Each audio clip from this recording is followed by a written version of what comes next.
Hi hi guys. ரொம்ப நாள் கழிச்சு சந்திக்கிறோம். எல்லாரும் எப்படி இருக்கீங்க? கேக்குதா? எல்லாரும் எப்படி இருக்கீங்க? வணக்கம் மக்களே. கேக்குது கேக்குது. நீங்க எல்லாரும் எப்படி இருக்கீங்க? கொரோனாவுக்கு அப்புறம் சந்திக்கிறோம் வீடியோ கால்ல. அப்புறம் எப்படி இருக்கீங்க? எப்படி போயிட்டு இருக்கு? கொரோனா மாதிரி அடுத்த ஒரு லாக்டவுனுக்காக எதிர்பார்த்து காத்துக்கிட்டு இருக்கோம். ஓகே இந்த லாக்டவுன் மாதிரி தான் போயிட்டு இருக்கு. ஓகே. பட் எனக்கு ஒரு டவுட் இருக்கு. ஒரு தமிழ்நாட்டுல வந்து ஒரு புயலை அடிச்சு ஓஞ்ச மாதிரி இருக்கு. அதாவது வந்து மாற்றம் எதிர்பார்த்து இந்த எலெக்ஷன் ரிசல்ட் வந்துருச்சு. இந்த மாற்றத்தை நீங்க எப்படி பாக்குறீங்க? இல்ல உங்களுக்கு பிடிச்ச மாற்றம் ஏதாவது இங்க வந்திருக்கான்னு மட்டும் சொல்லுங்க. நான் அதை தெரிஞ்சுக்கிறதான் இன்னைக்கு உங்களுக்கு வந்து கால் அடிச்சிருக்கேன். என்னன்னு மட்டும் சொன்னீங்கன்னா நம்ம அப்படியே எல்லாரும் கூடயும் ஷேர் பண்ணிக்கலாம். மாற்றம் தானே. மாற்றம்னா நல்ல மாற்றங்கள்லாம் நிகழ்ந்திருக்கு. அதாவது ஏதாவது ஒரு டிபார்ட்மெண்ட்ல அந்த துறை சார்ந்த அமைச்சர் போய் இல்ல அந்த துறை சார்ந்த செயலாளர்கள் போய், அது செயலாளர் கூட போக மாட்டாங்க, அமைச்சர்கள் தான் பெரும்பாலும் போயிட்டு இன்ஸ்பெக்ஷன்லாம் நடத்துவாங்க. ஆனா இப்ப வந்து மாவட்ட செயலாளர், வட்ட செயலாளர், கட்சியில ஏதாவது ஒரு அணி நிர்வாகி அடி எடுத்தவங்க அந்த மாதிரி போயிட்டு இல்ல இப்போ அதான் இல்ல அதான் அவங்களால போன பரவாயில்ல, அக்யூஸ்ட் போறதுதான் ஒரு பண்ணா இருக்கு. கண்டிஷன் பேர்ல கையெழுத்து போடுற அக்யூஸ்ட்லாம் போய் டாக்டர் மிரட்டிக்கிட்டு. எனக்கு இந்த மாற்றத்தை விட அடுத்த ஜூன் 1ஆம் தேதியில இருந்து ஒரு மாற்றம் நான் பார்க்க வேண்டியது இருக்கு. அந்த ஒரு மாற்றத்துக்காகத்தான் காத்துக்கின்னு இருக்கேன். ஜூன் 1 இது என்ன ஸ்கூல் ஓபன் பண்ணிடுவாங்கல்ல, ஸ்கூல் காலேஜஸ் எல்லாம் ஓபன் பண்ணிடுவாங்க உங்களுக்கு. அப்புறம் மருத்துவமனை, அம்மா உணவகங்கள், இந்த மாதிரி இடங்கள்ல நடக்கிற ஆய்வுகள் வந்து பள்ளிகள்ல எல்லாம் நடக்கும்ல பயங்கரமா. அந்த ஒரு இதைத்தானே எதிர்பார்த்துக்கிட்டு இருக்கேன் நானு. அரசு பள்ளிகள், தனியார் பள்ளிகள்லாம் உள்ள வந்து அவங்க ஆய்வு பண்றாங்க, என்னென்ன அட்ராசிட்டி பண்றாங்கன்றது அந்த மாற்றத்தை. அதாவது இல்ல உங்களுக்கு எல்லாம் அது பிரச்சனை. இங்க ஓட்டு போட்டவங்க எல்லாம் எல்லாரும் என்ன கேக்குறாங்க, 2500 ரூபாய் வரும்னு பார்த்தா 2 மணி நேரத்துல ஒரு டெண்டருக்கு ஆர்டர் கொடுத்துருக்காங்க. யாரையா நீங்க பயங்கரமான மாற்றம் இருக்குன்னு சொல்லிட்டு இங்க உட்காந்து பேசிருக்காங்க. இருக்கு மாற்றம். அதான் டெண்டர் வந்து ஓபன் பண்ண 2 ஹவர்ஸ்ல அப்படியே மூடிடுச்சுல. அது எப்படி அவ்வளவு வேகமா டெண்டர் ஓபன் பண்ணி க்ளோஸ் பண்ணாங்க? என்ன ப்ராசஸ் பண்ணாங்க? எத்தனை பேரு அப்ளை பண்ணாங்க? பாக்குறதுக்குள்ளார மாற்றம் சம்பந்தமா ஒரு பேட்டி, அந்த வீடியோ லிங்க் கிடைச்சா திரும்ப எடுத்துக்கணும் ஐயா. நம்ம காங்கிரஸ் கட்சியில இருந்து அமைச்சரா பொறுப்பேற்றவர், டிரான்ஸ்பரன்சியா நாங்க ஆட்சி நடத்துவோம் அப்படின்னு சொல்லிவிட்டு, டிரான்ஸ்பரன்சியா எப்படின்னு கேட்கும் போது நாங்க எப்பவும் கதர் வேட்டி கதர் சட்டை தான் போடுவோம் அந்த மாதிரி அப்படின்னு ஒரு உதாரணம் சொல்ல வந்தாரு. வீடியோ அதுலயே ஸ்கிப் ஆயிருக்கு. செத்த இடத்துல எனக்கு தூக்கி வரி போட்டுருச்சு. அந்த அளவுக்கு அறிவாளியா இருந்திருக்காங்க பாத்துக்கிறீங்க. டிரான்ஸ்பரன்சினா அவங்க டிரான்ஸ்பரன்சிக்கும் பிரைவசிக்கும் வித்தியாசம் தெரியாம, டிரான்ஸ்பரன்சி கவர்னன்ஸுக்கும் டிரான்ஸ்பரன்சி ட்ரெஸ்ஸுக்கும் வித்தியாசம் தெரியாம இருக்காருங்க. இவனுங்க எல்லாம் எதுல சேர்க்கிறது? வணக்கம் வாங்க பூர்ணிமா மேடம். இந்த ஃபேக்கா ஒரு இது பார்த்தனே, இந்த பொலேரோ வண்டி வாங்குனது நீங்க அவ்வளவு கோடியில வாங்குனீங்க, நாங்க பாருங்க 6 கோடியில வாங்கணும். அந்த மாதிரி 4 பேர் இருந்தா ஒரே வேலை தாங்க வைக்கணும். நீங்க பாருங்க, ஒரு ஸ்டேரிங் தான் இருக்கு. எதுக்கு ஒரு ஸ்டேரிங் அவ்வளவு காசு? கைலாங்கடையில இருந்து தூக்கிட்டு வந்து வச்சுட்டு இருந்தா கார் நல்லா ஓட போகுது. இதுல வந்து ஒரு ஹாட்டஸ்ட் வியாபாரம் என்னன்னா, எல்லாருமே இன்ஸ்டாகிராம்ல வீடியோ போட்டிருந்தாங்க, ஃபன்னா பேசிட்டு இருந்தாங்க, சில டேட்டாஸ் எல்லாம் பேசிட்டு இருந்தாங்க. இப்ப என்ன பண்ணிட்டாங்கன்னா வியாபாரமா, இன்ஸ்டாகிராம்ல வந்து டிவிக்கு ஆட்சி வந்ததுக்கு அப்புறம் ஃபேக்ட் செக்கே வியாபாரம் ஆரம்பிச்சிட்டாங்க. ஏன்னா அது இப்ப வந்து இவங்க போடுற நியூஸ் பூரா ஃபேக் நியூஸா இருக்கிறாங்க. எல்லாருமே ஃபேக்ட் செக்ல இறங்கிட்டாங்க, கொள்ள வருமானம் சம்பாதிச்சிட்டு இருக்காங்க. இன்ஸ்டாகிராமருக்கு வந்து கண்ட கண்டென்ட் எல்லாம் தேடி போக வேண்டியது இல்லை, டிவிக்கு ஒன்லி அதை பாத்துக்குது. அதை வச்சு இவங்களும் நல்லா இது ஓட்டுறாங்க. ஏன்னா அந்த அளவுக்கு வந்து பொய் செய்தி வந்து தமிழ்நாடு பூரா மாற்றம் ரொம்ப விரும்பின சென்னை மக்களுக்கு அருமையான மாற்றம் கிடைச்சிருக்கும் போல. 2 நாளா கணக்கு வழக்கு இல்லாம கண்ணு மண்ணு தெரியாம பவர் கட்டு. நானும் இப்ப பவர் கட்ல இருந்து பேசுங்க பாரு நீ. அதாங்க விஜய் வேலை செய்யறவங்க எல்லாம் டிஎம்கே டிஎம்கே காரங்களாம், அதனால சேர்ந்து கரண்ட கட் பண்றாங்களா? எவ்வளவு அறிவார்ந்த கண்டுபிடிப்பு இதெல்லாம். அது பாருங்க, எல்லா தொகுதியிலுமே எல்லா மாவட்டத்திலயும் எல்லா கிராமத்திலயுமே வந்து ஏடிஎம்கே டிஎம்கே இருக்காங்கன்னா இப்ப ஜெயிச்சிட்டு இருப்பாங்கல்ல. என்ன கதை விட்டுட்டு இருக்காங்கன்னு புரியல. காலையில கூட 4 மணி நேரம் கட்டு, இன்னைக்கு ஷட் டவுனு, ஈவினிங் வந்தா கட் ஆகுது, எப்ப வரும்னு தெரியல. இப்ப கூட நான் ஒரு பயத்தோடயே தான் பேசிட்டு இருக்கேன், கட் ஆயிடக்கூடாது. காலையில இருந்து ஒரு விஷயத்த பார்த்தேன். என்னன்னாக்க, மாற்றம் வேணும்னு கேட்ட விர்ச்சுவல் வாரியர்ஸே கத்தி கதற அளவுக்கான மாற்றம். எதையாவது போட்டு உலுக்கிக்கிட்டு இருந்தானுங்க. இல்ல உங்களுக்கு தான் இது பிரச்சனை. ஆனா எனக்கு என்னன்னா, முந்தானத்துக்கு நியூஸ் எடுத்து பார்க்கும் போது ஆணவ கொலை திடீர்னு அதிர்ச்சி கொலைன்ட்டாங்க. என்னடா ஒரு சமூக வளர்ச்சிக்கு வந்து ஆணவ கொலை கேஸ் ரிஜிஸ்டர் பண்ணணும்னா தமிழ்நாடு போராடுது, அதிர்ச்சி கொலைன்னு சொல்றாங்க. இல்ல தமிழ் இன்னொரு பேர் வந்திருக்கு. ஆணவ கொலை அதிர்ச்சி கொலை மரணத்துல இன்னையில இருந்து அது காதல் விவகார கொலைன்னு மாத்திட்டாங்க. அதுதான் காதல் விவகாரத்தில் பிரச்சனை. அதனால காதல் விவகார கொலை. வந்து உன்னோட அப்பா வந்து பையனை வந்து ரோட்ல போட்டு வெட்டின வீடியோ. இது ரொம்ப மோசமான நிலைமை இல்ல. இது ஒரு ஆணவ கொலைன்றது ஆணவ கொலைன்னு கூட சொல்ல முடியாத அளவுக்கு என்ன பயம் அது. நம்ம இதெல்லாம் அப்படியே கடந்து போயிடணும் போல. மாற்றம் கேட்ட மக்களுக்கு வந்து மாற்றம் கொடுக்கணும்ல. ஆணவ கொலைன்றதுக்கு ஒரு மாற்றம் கொடுத்துடணும். அதனாலதான் மாற்றம் கொடுத்தாங்க. அதிர்ச்சி கொலை, காதல் விவகார கொலை, கள்ளக்காதல் விவகார கொலை வரும். ஆதி ஆணவம் படுகொலைன்னே வராது இனிமேல். இன்னொரு விஷயம் பாத்தீங்கன்னா, இந்த ரொம்ப அதிகமா குற்றச்சாட்டு வச்சது என்னன்னா, நமக்கு மாற்றம் வேணும்னா இந்த கஞ்சா செடி, கஞ்சா வந்து நிறைய பொருளுது ஸ்டூடெண்ட்ஸ் கிட்ட இருக்கு அப்படி இப்படின்னு சொன்னாங்க. சரி வந்தா உடனே எல்லாம் முடிச்சுட்டு வாங்கன்னு நினைச்சேன். பார்த்தா வீட்டுல கஞ்சா வளர்த்துட்டு இருக்கான். யாருன்னா எக்ஸாக்ட்லி.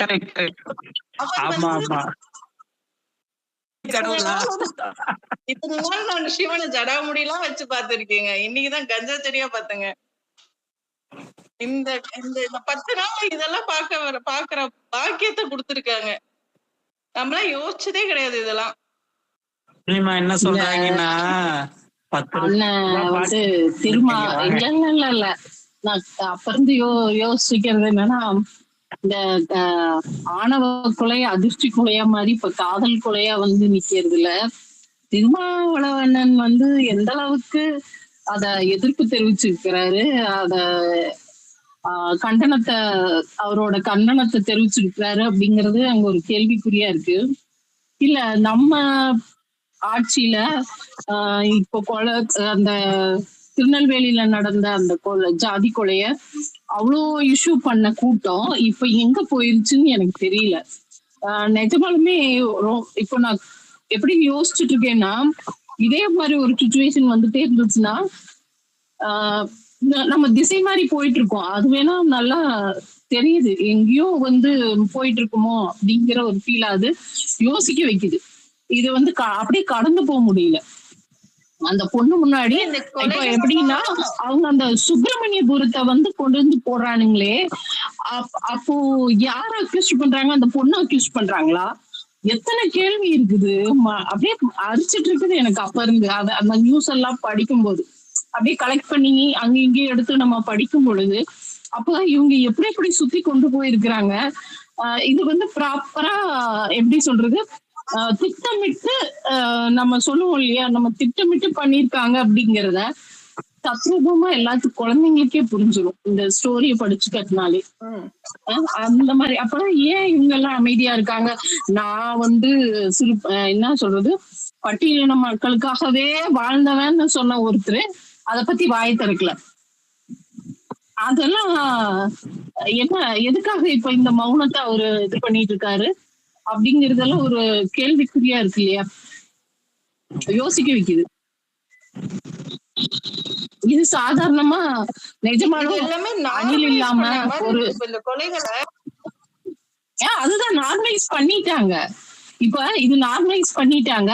இப்போ இருக்கிற அந்த காலேஜ் ஸ்டூடெண்ட்ஸ் கிட்ட எல்லாருக்குமே இந்த நியூஸ் எப்படி போகும்னா, காதல் விவகாரத்துல அந்த பொண்ணு வந்து அவங்க இப்படி அந்த பையனை கூட்டிட்டு வந்து கொன்னுட்டாங்க, அப்படிங்கிற மாதிரி அந்த பொண்ணு மேல பழிய போட்டுட்டு இவங்க எல்லாமே எஸ்கேப் ஆயிருப்பாங்க. அப்ப அந்த அந்த காலேஜ் ஸ்டூடெண்ட் என்ன எடுத்துக்குவான், இதுல காதலால செத்துட்டாங்க, அப்ப அங்க ஆணவ கொலை கிடையாது அது இல்லையா? அந்த மாதிரி ஒரு பிம்பத்தை இந்த 2 நாள்ல இவங்க கட்டமைச்சிருக்காங்கிறப்போ நம்ம வந்து இதை சாதாரணமா கடந்து போக என்னால முடியவே இல்லை. நிஜமாலுமே கடந்து போக முடியல எனக்கு. இது காலையில இருந்து இந்த விஷயம் வந்து நான் எப்படி போடலாம்னு நினைக்கிறேன். ஆனா இது வந்து ப்ராப்பரா தெரிஞ்சுக்காம எது போடக்கூடாதுங்கிறதுனால நான் ரொம்ப பொறுமையா இதை அப்படியே கடந்து போயிட்டு இருக்கேன். ஆனா நிறைய ஃபுல்லா தேடி தேடி படிச்சுட்டு இருக்கேன். கடந்து போக முடியல என்னால. சாதாரணமா யோசிச்சு பாருங்க, கடந்து போக முடியுதா நம்மளால? நம்ம யோசிக்கிறோம்ல, இது ஒரு கேள்விதான் நம்மளுக்கு இருக்கு. ரொம்ப நேரம் சொல்லுங்க சொல்லுங்க. கடந்து போட்டாங்க. Okay okay. இல்ல இந்த டாஸ்மார்க் பிரச்சனையை கூட தான் தமிழ்நாட்டுல ரொம்ப பெருசா பேசிட்டு இருந்தாப்புல விஜய். 10 ரூபாய் எக்ஸ்ட்ரா வாங்குறாங்கன்னு சொல்லிட்டு. ஆனா இப்ப 20-30 வரைக்கும் போயிட்டு அதுக்கு டாஸ்மார்க் ஊழியர்களே வந்து விளக்கம் சொல்றது. குறிப்பிட்ட ஒரு மாவட்டம் நினைக்கிறேன், மாவட்டத்துல டாஸ்மார்க் ஊழியர்களே வந்து போராட்டம் பண்ணாங்கன்னு நினைக்கிறேன். டிவிகேவோட நிர்வாகிகள் வந்து லஞ்சம் கேட்கறாங்க, எங்க கிட்ட மிரட்டுறாங்க அப்படின்னு சொல்லிட்டு போராட்டமே பண்ணாங்கன்னு நினைக்கிறேன். செய்தியா வந்துச்சு. மயிலாடுதுறை தான் நினைக்கிறேன். கிட்டத்தட்ட 40 கடையோட பொறுப்பாளர்கள் வந்து போராட்டம் பண்ணியிருக்காங்க. ஆமா ஆமா ஆமா. அது கோர்ட் டைரக்ஷன் தானே? இல்ல அந்த பாட்டிலுக்காக நீங்க வந்து 10 ரூபா வந்து எக்ஸ்ட்ரா வாங்கிட்டு மறுபடியும் பாட்டில் கொடுத்தாங்கன்னா அது 10 ரூபாய் ரிட்டர்ன் கொடுத்தது கோர்ட் டைரக்ஷன் தானே, வேஸ்டேஜஸ் குறைக்கிறதுக்காக. இவர் மேலதானே ஃபுல்லாவே, செந்தில் பாலாஜி மேலதானே ஃபுல்லா பேசிட்டு இருந்தாங்க. பட் இந்த விஷயம் எல்லாம் அப்ப வெளியே பெருசா பேசவே இல்லை. இப்ப எல்லாரும் வந்து பேசுறாங்க. பாட்டிலுக்கு மேல 30 ரூபாய் வாங்கினாலும் அதை நியாயப்படுத்தி பேசுறாங்கல்ல. அப்போ ஒரு அமைச்சர் மேல பழி போச்சு, இப்ப மட்டும் ஊழியர்கள் மேல.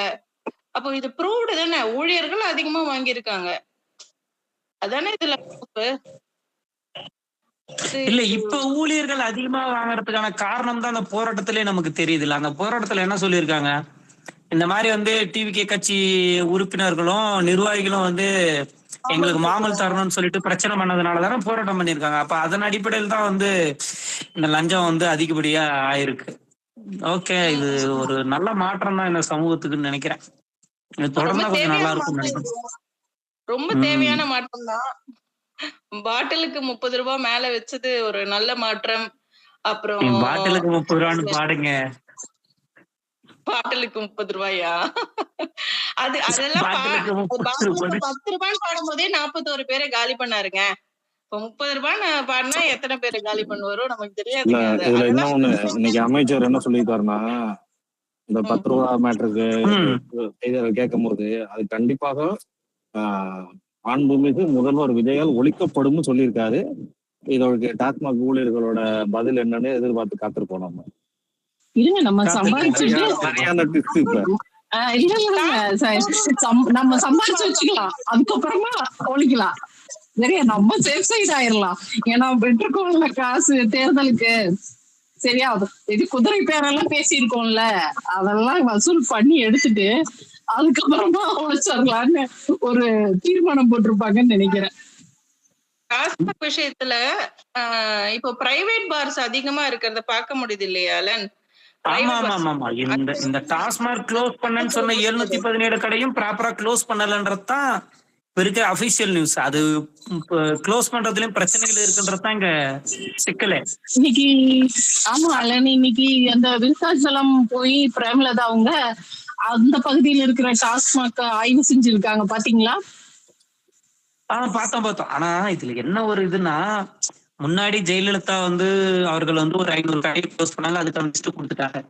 டிஎம்கே வந்து ஒரு 500 கடையை, அதாவது ஸ்டாலின் அவர்கள் வந்து ஒரு 500 கடையை க்ளோஸ் பண்ணாங்க, அதுக்கான லிஸ்டும் கொடுத்துட்டாங்க. ஆனா இவங்க 717 கடையை க்ளோஸ் பண்ணிட்டோம்னு சொல்லிட்டு ஊரெல்லாம் ஒரு விளம்பரம் கொடுத்துட்டாங்க.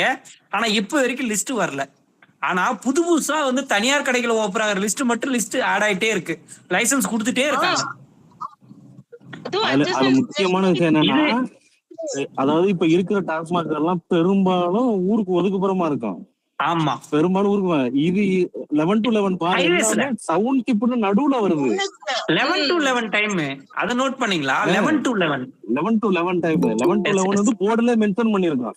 ஆக்சுவலி அது வந்து டீம் நேம் இல்ல, போர்டுலயே மென்ஷன் பண்ணிருக்கோம் அது 11 to 11 பார் அப்படின்னு. ஒரு புது மாற்றம்னு சொன்னாங்களேங்க, 21 வயசுக்கு மேல இருக்கவங்களுக்கு தான் மதுபானம் விக்கணும். ஏன்னா இதுக்கு முன்னாடி எல்லாம் 5 வயசு இருந்தா கூட கொடுத்துட்டு இருக்க மாதிரி இப்பதான் புதுசா 21 வயசு வந்தாதான் அந்த ரெகுலேஷன்ஸ் வந்து ஆல்ரெடி இருக்கு. அந்த ரெகுலேஷன்ஸ் ஆல்ரெடி இருக்கு. ஆனா அது எனக்கு புதுசா பண்ற மாதிரி ஜெயலலிதா அவர்கள் இருந்த காலகட்டத்திலேயே அது ஒரு இது போட்டாங்கன்னு நினைக்கிறேன். ஆக்சுவலி கோர்ட் மூலியமா டைரக்ஷன் கொடுத்து அது வந்து ஒரு சட்டமா என்ன கொண்டு வந்தாங்கன்னு நினைக்கிறேன். ஆக்சுவலி எனக்கு டைம் டேட் கரெக்டா தெரியல. ஆனா ஆக்சுவலி அது அப்ப இருந்தே இருக்கு. அது என்னன்னா இவங்க வந்து ஒரு ஸ்டிக்கர் ஒட்டிக்கிறாங்க, அவ்வளவுதான். ஆனா ஸ்டிக்கர் ஓட்டுறது அருமையான மாற்றம்ல. விஜய்ன்ற ஒரு ஸ்டிக்கரை ஒட்டி ஒண்ணு கொண்டு வந்தா அது புதுசா இருக்கும்ல. அண்ணன் வந்து ஏற்கனவே பழைய படங்களை நிறைய ரீமேக் பண்ணி அண்ணனே வந்து புதுசா நடிக்கும் புதிய படம் சொல்லிட்டு நம்ம வசூல்லாம் கொடுக்கலாம். ரீமேக் பண்ணி ஸ்டிக்கர் ஓட்டுற மாதிரி தான் எல்லா இது ஸ்டிக்கர் ஒட்டிக்கலாம் அவ்வளவு அருமையா.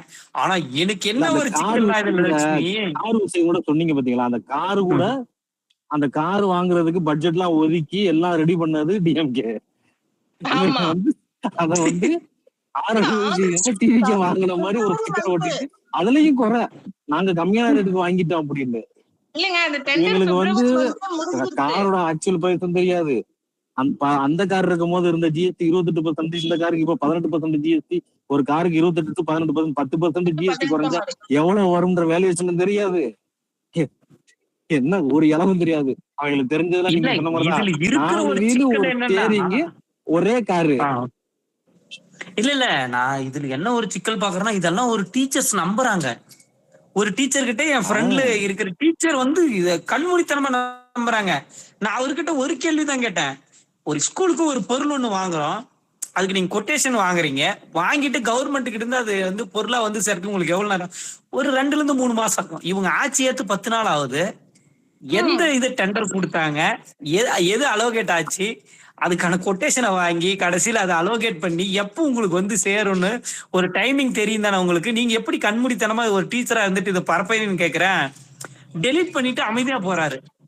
அடுத்து ஒரு ஃபேக் நியூஸை பரப்புறாங்க. இப்ப என்ன சிக்கல்னா, இங்க படிச்ச சமூகமே என்ன பண்ணுதுன்னா, ரசிக மோகத்துல பொய் எது உண்மை எதுன்னு தெரியாம ரொம்ப சுலபமா அப்படியே பரப்பிட்டு இருக்காங்க. இத்தனைக்கு யாருன்னு கேட்டீங்கன்னா அரசு ஊழியர்கள், படிச்ச பசங்க, இது எல்லாமே ரொம்ப சகஜமா பண்ணிட்டு இருக்காங்க. அதனாலதான் இன்ஸ்டாகிராம்ல பூரா எல்லாம் நம்ம ஃபேக்ட் செக் பண்ணுவோம் வாங்கன்னு சொல்லிட்டு கிளம்பிட்டாங்க. இந்த விஷயத்துல லட்சுமி எதை ஏமாந்துருக்காங்களா அது என்னன்னு கேளுங்க முதல்ல. பிடிப்போம் இல்ல இப்போ லட்சுமி எதை இல்ல நான் ஃபர்ஸ்ட் ஏமாந்தேன். நான் ரொம்ப சீனியரா ஏமாந்தேன். சொல்லுங்க தெரிஞ்சுப்போம். வந்த உடனேயே என்ன சொன்னாங்க, 70 தலித்துகள் வந்து எம்எல்ஏக்கள் ஆக்கி இருக்கோம். இது வரலாறு. அந்த உருட்டா நேஷனல் மீடியா வரைக்கும் அசிங்கமாச்சு அதெல்லாம். அந்த அசிங்கம்லாம் இந்த மக்கள் வந்து நீங்க ஏமாந்ததெல்லாம் எங்களுக்கு சிக்கல் இல்ல. நீங்களும் நம்ம மாதிரி ஏதாவது நியூஸ் சொன்னா முதல்ல நம்புவோம், அப்புறம் ஃபேக்ட் செக் பண்ணுவோம், அதை பாத்துக்குவோம். ஆனா நேஷனல் மீடியாவுக்கே ஒருத்த வந்து கப்பைஸ் கொடுத்துருக்கான். ஆமாங்க, அது அது எவ்வளவு பெரிய புரடா. அதுல வேற தனி தொகுதியில நின்னு ஜெயிக்க வச்சிருக்கோம் தெரியுமா? 26 பேருன்னாங்க. 26 பேர் எங்கடா சொல்லுடானா, இல்ல ஒரே ஒருத்தர் தான். அது தனி தொகுதியில நிக்க வச்சு ஜெயிக்க வச்சு சொல்றாங்களே, தனி தொகுதியில அப்போ ஜெனரல் கேண்டிடேட்ட போட முடியுமா? முதல்ல அவ கூட அவங்க யோசிக்கிறாங்களா? ஜெனரல் இதுல போட்டு நீங்க வந்து இப்போ பொது தொகுதியில வந்து ஒரு தலித் சமூகத்தை சேர்ந்தவங்களுக்கு சீட்டு கொடுக்கலாம், ஓகே. தனி தொகுதியில வந்து அவங்களுக்கு மட்டும்தான் நம்ம சீட்டு கொடுக்க முடியும், தலித்துகளுக்கு மட்டும்தான் நம்ம சீட்டு கொடுக்க முடியும். அதுலயே நாங்க 26 பேருக்கு சீட்டு கொடுத்தோம்ன்றதுன்னா எவ்வளவு பெருமையா சொல்லிக்கிறானுங்க. பொது தொகுதியிலே 26 பேர், நான் மாத்தி சொல்லிட்டேன். பொது தொகுதியில 26 பேருக்கு வாய்ப்பு கொடுத்து அவங்க எல்லாம் ஜெயிச்சுட்டாங்களாம். இந்த வரலாற்றுல இப்படி ஒரு விஷயமே நடக்கல. 70 பேர் அப்படின்னாங்க. இல்ல லட்சுமி, ஆனா இந்த எலெக்ஷன்ல அப்படி ஒரு வேலையை பார்த்ததே இந்த டிஎம்கேவும் காங்கிரஸ் கூட்டணியா இருந்த ஒரு நபர் தான் உள்ள போயிருக்காரு. முழுக்க முழுக்க கண் முன்னாடி அவ்வளவு பேசுறாங்க. ஒரே ஒரு தொகுதி, அது ஆக்சுவலி கன்னியாகுமரியில நினைக்கிறேன். நாங்க ஒரு பெரிய புரட்சி பண்ணிட்டோம். நாங்க ஜாதி பார்க்காம மக்களை ஓட்டு போட வச்சுட்டோம். இதெல்லாம் முன்னாடியேங்க அவங்க ஜெயிச்சுட்டு அந்த 106 வரும்போதே இவங்க சொல்லிட்டாங்க 70. அந்த அந்த அந்த இது டெம்ப்ளேட் ஏற்கனவே வச்சிருந்தாங்க. டமால்னு போட்ட உடனே நான்லாம் பயங்கரமா ஏமாந்தேன். அப்புறம் ஐயோ அசிங்கமா போச்சு. வேக வேகமா டெலீட் பண்ணேன். இது ஃபேக்குங்க அப்படின்னு சொல்லி டெலீட் பண்ணேன் ட்வீட் எல்லாம். இல்ல ரொம்ப பாரு, நீங்க அவமானமா இதை delete note பண்ணிட்டீங்க. பண்ணீங்களா? பாக்கி நம்ம டிவி எல்லாம் எவனுமே கூட்டத்துக்குள்ளே delete பண்ணல. நம்ம கூட்டத்துக்குள்ள இருக்கிற ஆளவே நம்ம அளவுக்கு ஒரு வேலையை செய்யறாங்க. அவனுக்கு உருட்டின சுத்தமான உருட்டுகள் வந்து இது ஒண்ணு. அப்புறம் இத்தனை டாக்டர் இத்தனை லாயர்னு 10th முடிச்சாளுங்க fake certificate ஆளுகளை வச்சு உருட்டின உருட்டு. அதெல்லாம் நேஷனல் லெவல் உருட்டு. அதெல்லாம் பள்ளி கல்வித்துறை அமைச்சரு அவர் இத்தனை நாள் நான் பிடெக்ன்னு நினைச்சிட்டு இருந்தேங்க. ஆனா அவர் பிடெக் இல்லைங்க. நான் கூட சரி நம்ம இன்ஜினியரிங்ல இருந்து ஒருத்தர் வந்துட்டாரு அப்படின்லாம் சந்தோஷப்பட்டேன். ஆனா டிராப் அவுட். ரெண்டாவது தலைவர் வழி எவ்வளி அந்த மாதிரி இப்ப சர்டிபிகேட் கொடுத்துக்கிறது கூட ப்ராப்பரா யூஜிசி கிட்ட இருக்கிறதோ இல்ல ஏஐசிடி அந்த மாதிரி இருக்கிறது கூட இல்லையா. அந்த அட்ரஸ்ல போய் பார்த்தா ஏதோ ஒரு பில்டிங் இருக்கான், லாட்ஜ் இருக்கான். ஆமா அவர் கொடுத்திருக்க எது லாட்ஜில் வாங்கியிருக்க வெள்ள டவலா? ஆமா வெள்ள டவல் மேட்ட. அதே சொல்லுங்க.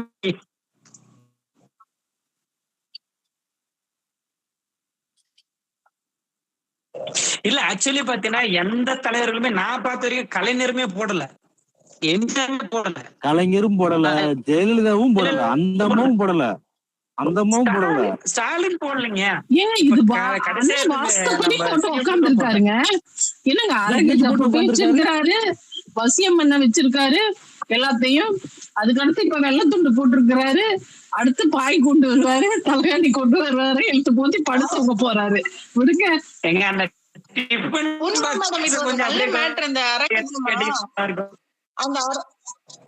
அரகஜம் வந்து அது நான் வந்து இன்ஸ்டால ஒரு விளம்பரம் பார்த்தேன். அது விஜய் அவர் வச்சிருக்கிற அரகஜம் வந்து பியோர். இப்ப மார்க்கெட்ல 30 ரூபாய் 40 ரூபாய்க்கு எல்லாம் கிடைக்குதான். ஆனா அந்த விளம்பரப்படுத்துறவங்க வந்து எங்க கிட்ட மட்டும் தான் கிடைக்குது, இந்த நம்பருக்கு கால் பண்ணீங்கன்னா நாங்க உங்களுக்கு கொடுப்போம் அப்படின்னு இது ஒரு மார்க்கெட்டிங் வேற பண்ணிட்டு இருக்காங்க. அந்த கருப்பு கலர் இந்த ஒரு கொஞ்ச நாளுக்கு முன்னாடி பாத்தீங்கன்னா ஒரு மாலை ஒரு ஃபேமஸ் மாலைன்னு சொல்லிட்டு ஒண்ணு வித்துட்டு இருந்தாங்க. சரியா, அத வாங்கி போட்ட உடனேயும் செம வைப்ஸ் ஆகுதுன்னாங்கல்ல, அந்த மாதிரி இப்ப ஸ்டார்ட் பண்ணிட்டாங்க. யாரு? கருங்காலி மலைவா? ஆமா பாருங்க. நான் பேசாம வேலை ரிசைன் பண்ணிட்டு அரகஜா போட்டு கருங்காலி மாலையை வாங்கி வச்சுட்டு உட்கார போறேன் கடை. இல்ல வேலையை விட்டு சோத்துக்கு என்ன பண்ண போறீங்கன்னு தெரியல. அவங்க வந்து பிரபலமா தப்பிச்சிருவாங்க. பிசினஸ் எப்படி பிச்சுட்டு போறது தெரியல. இனி வந்து திருச்செந்தூர் டூர் போட போறேன். அப்ப இனிமேலுக்கு வந்து என்ன சொல்றது, இனிமேலுக்கு பூமாலை பூர்ணிமான்னு வச்சிட வேண்டியதான் அவங்க பேரை.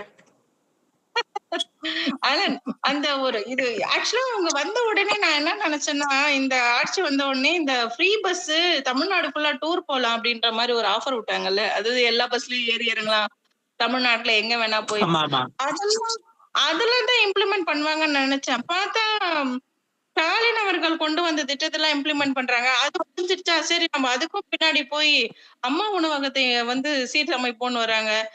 நீங்க சொன்னீங்களேப்பா மகளிர் பயணம், அது என்ன ஆச்சு? அதை பத்தி கேட்டா ஒண்ணும் சொல்ல மாட்டிருக்காங்க. இப்ப இந்த 1000 ரூபாய் போட்டாங்கல்ல ஸ்டாலின், இவர் அட்லீஸ்ட் எல்லாருக்கும் போட்டாங்களா? அதுவும் போடல. இவர் அதான் சொன்னாரு, நான் எல்லா கார்டுக்கும் போடுவேன், அதெல்லாம் பண்ணவே இல்லை.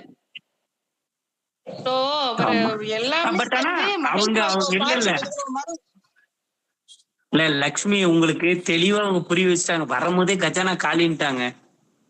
நீங்க அதை நோட் பண்ணல. ஒரு அமைச்சரம்மா அது பொய்ன்னு உங்களுக்கு தெரியுது, எனக்கு தெரியுது. ஆனா அந்த அம்மா ஸ்டேட்மெண்ட் கொடுத்துச்சு தெரியுங்களா பிரஸ்ல, 10 லட்சம் கோடி சுருட்டிட்டு போயிட்டாங்க, வலிச்சு சுருட்டிட்டு போயிட்டாங்கன்னு சொல்றது யார் எடுத்துட்டு போயிருப்பாங்க? தொழில்துறை அமைச்சர் சொன்னாங்க. அதேதான் ஏதோ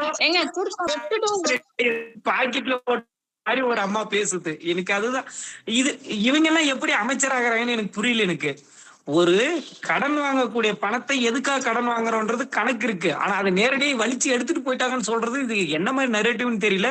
ஆக்சுவலி அரசு அமைச்சர்களா இருக்கிறவங்க வந்து பொறுப்போட நடந்துக்கணும்னு சொல்லிட்டு தான் பல பேர் இருக்காங்க. ஆனா இப்படி ஒரு பொறுப்பு இல்லாத கூட்டத்தை இன்னைக்குதான் பாக்குறேன். அது என்னவோ தெரியல. இல்ல அரசியல் வேற மாதிரி போயிட்டு இருக்கு. இந்த மாற்றம் உங்களுக்கு நல்லா இருக்கு. இன்னொன்னு சொல்றேன், இவங்களுக்கு அமைச்சர் பதவி கொடுத்ததோட சந்தோஷப்படுங்க. ஒருத்தவங்க இங்க வந்து ஜாதகத்து மூலமா ஒரு கிரீம் வித்து அந்த கிரீம்ல கருப்பா இருக்கிறவங்கள சேப்பா மாத்துறதுக்கு கிரீம் வித்துக்கிட்டு இருந்தாங்க. அவங்க எல்லாம் அமைச்சரா போடாம விட்டாங்கன்னு சந்தோஷப்படுங்க கொஞ்சம். ஏங்க நீங்க வந்து அவங்கள வந்து நீங்க என்ன கிரீம் வித்துட்டு இருந்தாங்கன்னு அப்படி கேன்சர் அந்த கூட சரி பண்றேன்னு சொல்லியிருக்காங்க. இது வந்து அதாவது என்ன சொல்றது, இந்த ஃபேர் அண்ட் லவ்லி கிரீம் காரங்க கூட அப்படி விளம்பரம் பண்ணாங்க. கண்டிப்பா அந்த மாதிரி மாற்றம் வந்தே தீரும்னு அசூரன்ஸ் கொடுக்குறாங்க. ஜாதகங்கள்ல கட்டங்கள் இருந்தா கண்டிப்பா கலகம் மாத்திரும். நம்ம வந்து கோடி கணக்குல இன்வெஸ்ட் பண்ணி ஹாஸ்பிட்டல் கட்டி எல்லாத்துக்கும் கேன்சருக்கு ட்ரீட்மெண்ட்டுக்குன்னு அவ்வளவு செலவு பண்ணிட்டு இருக்கோம். ஒன்னொன்னுத்துக்கும் நம்ம சிம்பிளா ஜாதகத்தை மட்டும் மாத்திட்டா நட்சத்திரங்கள் கோள்கள் என்னன்னோ சொல்றாங்க, அதெல்லாம் மாத்தி வச்சிட்டோம்னா கேன்சர் டக்குன்னு போயிடுமா? போறீங்க நம்ம செகப்பாகணும், சன்ஸ்கிரீன் போடணும்னா ஜாதகம் முக்கியங்க. ஜாதகம் முடியும்.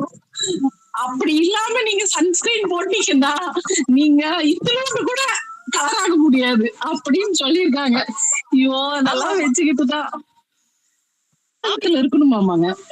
டாக்டர்னு சொல்லிக்கிட்டாங்க. ஆனா அவங்க வந்து பிஎல் ஆனர்ஸ் தான். இல்ல டாக்டர்னா அவங்க வந்து ஜோதிடத்துல டாக்டரேட் வாங்கியிருக்காங்க அப்படின்னு இருக்காங்க. எனக்கு கொடுப்பாங்கன்னு தெரியல. அது எதனா பேப்பர் போட்டிருக்காங்களா, அந்த பப்ளிஷ் ஆன லிஸ்ட் எல்லாம் கொஞ்சம் கொடுங்கன்னு கேட்கலான்னு பார்த்தா அது யாரும் கேட்க மாட்டிருக்காங்க.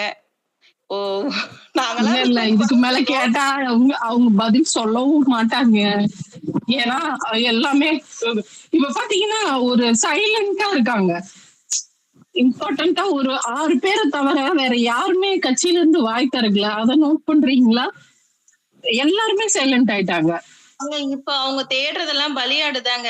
அது இங்க இருந்து கூட்டணியில அந்த கட்சிகள் எல்லாத்தையும் தூக்கின்னு போயிருக்காங்க. கொத்தா கிட்னிய புடுங்குற மாதிரி என்ன தப்பு பண்ணாலும் அவங்க மேலதான் பழி போட போறாங்க எல்லாம். அது ஒரு பக்கம் வேற போயிட்டு இருக்கு. ஏன்னா 108 பேர்ல உங்களால அமைச்சரவை அமைக்க முடியாதா? 106 பேர்ல எதுக்குடா வெளியே இருந்து ஆதரவு தெரிவிச்சாங்க. ஆனா எனக்கு தெரிஞ்சு வந்து ஒரு நாளைக்கு உங்க வீட்டுக்கெல்லாம் நாங்க ரைடு வர போறோம், வீட்டுல எல்லாம் ஒழுங்கா இருக்கீங்களா இல்லையான்னு சொல்லிட்டு அதுதான் நடக்க போகுது. வீட்டுல இருக்கிறதுக்கு கரண்டே இல்லைங்க. நாங்க வெளியே போய் மரத்து கீழே வச்சுட்டு நீ அப்படியே வர முடியும்?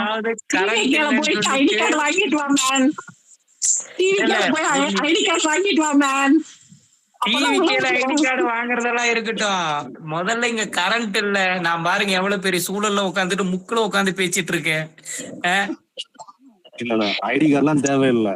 நீங்க ஆஸ்பத்திரி போறீங்கன்னா ஒரு வெள்ளை கோட்டு, இல்ல வேற எங்கேயாவது கொஞ்சம் போறீங்கன்னா கருப்பு கோட்டு, இல்லைனாக்கா அந்த மஞ்சள் சிவப்பு துண்டு, முடிஞ்சு போச்சு அவ்வளவுதான். இந்த காலையில தான் ஒரு மீன் பார்த்தேன்ல, வசூல் ராஜால ஆபரேஷன் தேட்டருக்குள்ள கமலாசன் போகும்போது டீமா போகும்போது என்ன இங்க பண்றீங்க ஒண்ணு, அங்க கட்சியில இருந்து வந்திருக்கோம், ஒழுங்கா ஆபரேஷன் பண்றீங்களான்னு வந்திருக்கோம். அந்த மாதிரி நம்ம போக வேண்டியதுதான். என்ன இருக்குது, அப்படித்தானே போயிருக்கானுங்க. நான் இன்னைக்கு வந்து இது வந்திருக்கு, அறிக்கை வந்திருக்குது. மாவட்ட செயலாளர் நகர செயலாளர் சொல்லிட்டு அவங்க இஷ்டத்துக்கு ஏதாவது ஒரு போஸ்டிங்க போட்டுக்கிட்டு ஆய்வுன்ற பேர்ல அட்ராசிட்டி பண்றாங்கன்னு சொந்த கட்சியில இருந்து அறிக்கை வந்திருக்கு இன்னைக்கு.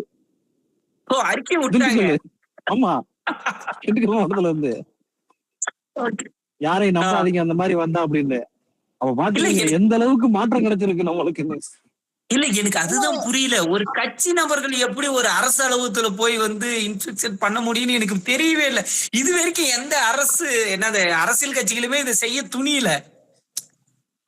எனக்கு அதுதான் மாற்றம். நீங்க இது வரைக்கும் எத்தனை கட்சிகள் வந்து ஆட்சி, இந்த 2 கட்சி ஆட்சி அமைச்சிருக்கு. 10 நாள்ல உங்களால இவ்வளவு நியூஸ் கொடுக்க முடியுமா? நாங்க கொடுத்தோம் பாத்தீங்களா? அங்கதான் எனக்கு தெரிஞ்சு இந்த நியூஸ் எல்லாம் ஏதாவது ஒரு நியூஸ் வந்து உண்மையான நியூஸ் அப்படின்னு சொன்னா பரவாயில்ல. எல்லாத்துக்கும் ஒண்ணு ஸ்டிக்கர் ஓட்டுறீங்க, இல்ல ஃபேக் நியூஸ் வந்து பரப்புறீங்க. கேட்கக்கூடாது, நியூஸ் மட்டும் வந்து இதுல வந்து அல்டிமேட் என்னன்னா, இந்த 10 நாளும் மக்களை நியூஸ் சேனல்ல பிஸியா உட்கார வச்சுக்கிட்டு யாரையுமே ஏன் இன்னும் வந்து முதலமைச்சர் பிரஸ் மீட் கொடுக்கலைன்னு கேள்வி கேட்காத அளவுக்கு மக்களை வந்து டியூன் பண்ண ஆரம்பிச்சாங்க. அப்படி டியூன் யோசிக்க பண்ணல. விடாம பண்ணிக்கிருக்காப்புல. அவரு பிரஸ் கொடுக்காததால, பிரஸ் மீட் கொடுக்காதாலதான் அவர் சிஎம் ஆனாரு. இதே மாதிரி இருந்தா அவரை பிஎம் ஆக்கணும்.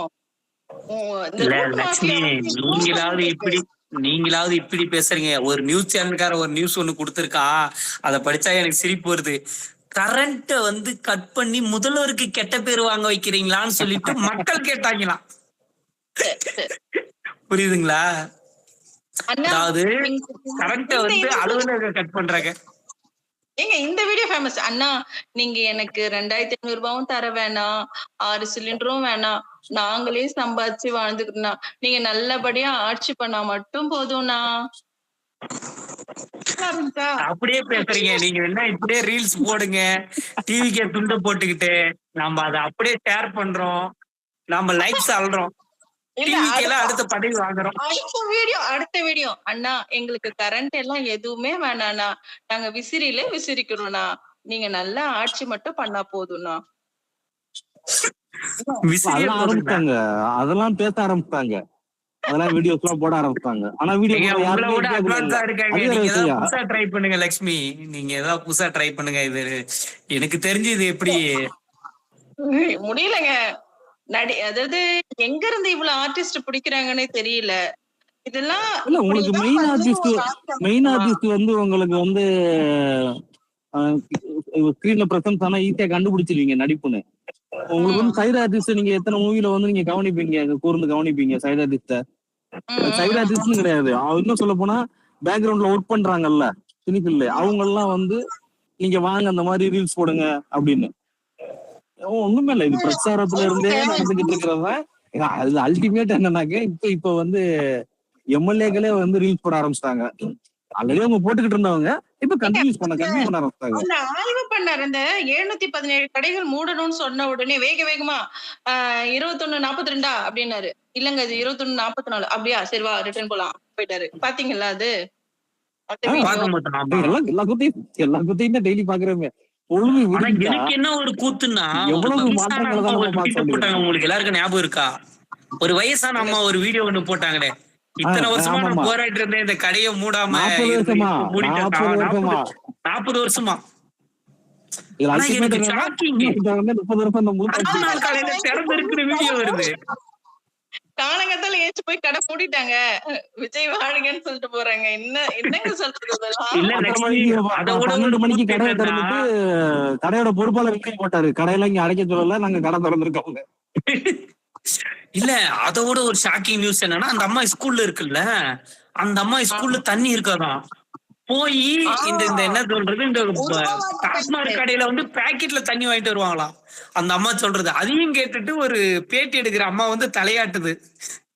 இல்ல நான் உண்மையிலே செய்தியாளர்கள் ஏன் இவ்வளவு மட்டமா ஆயிட்டு வராங்கன்னு எனக்கு உண்மையிலே புரியல. ஆல்ரெடி இதெல்லாம் செய்தியாளரா ஆக்கி வச்சிருந்தா இப்படிதான் மட்டமா தான் இருக்கும். இல்ல எனக்கு என்னன்னா, ஒரு விஷயத்த நான் சொல்றேன். இல்ல நான் உங்ககிட்ட ஒரு விஷயம் சொல்றேன். இப்ப தப்பா இருந்தா இது தப்புடா, இது அப்படி இல்ல நீங்க இப்படின்னு சொல்லிட்டு சொல்றோம்ல, அது எதை காட்டுதுன்னா நம்ம சமூகத்துல வளர்ந்துருக்கோம்னு காட்டுது, அறிவா இருக்கும்ன்றது காட்டுது. அதை சொன்னா அப்சர்வ் பண்ணிக்கிற மைண்ட் செட் நமக்கு இருக்கு. அந்த கான்வர்சேஷன் தான் இந்த சமூகம் இப்படி இருக்கு. அப்படி இருக்கிற பட்சத்துல ஒரு செய்தியாளர்கிட்டயே ஒரு பொய் செய்தி சொல்லும் போது அந்த செய்தியாளர் வந்து அதை வந்து பரப்பணும். அதை எப்படி சொல்லணும், சரியான விஷயம் சொல்லணும்ல. அப்படி இல்லைங்க இப்படிதான் சொல்லிட்டு பண்ணி ரொம்ப நாள் ஆச்சு. உங்க ஸ்கூல்ல ஏங்க தண்ணி வசதி இல்லாம இருக்கு? ஆர்ஓ வாட்டர் வைக்கணும் இல்ல, அது கம்பல்சரி தானே? இது இப்படித்தானே ஒரு ரிப்போர்ட்டரா இருக்கவங்க, ஒரு ஹோஸ்டா இருக்கவங்க கேட்கணும்ல. யார் வேணா குறை சொல்லிட முடியுமா? நீ உன் சைடு என்ன கரெக்டா வச்சிருக்க? ஒரு ஸ்கூல்னா அங்க கண்டிப்பா தண்ணி இருக்கணும், டாய்லெட் பாத்ரூம் ஃபெசிலிட்டிஸ் ப்ராப்பரா இருக்கணும், ஒரு நல்ல ஹேர் ஸ்பேஸ் இருக்கணும், கிரவுண்ட் இருக்கணும். இதெல்லாம் இல்லாம நீ எப்படிமா ஸ்கூல் நடத்தணும்? ஃபர்ஸ்ட் கொஸ்டின் அங்கதான் வச்சிருக்கணும். வாட்டர் பாக்கெட் பேன் பண்ணிட்டாங்க. அது வந்து அது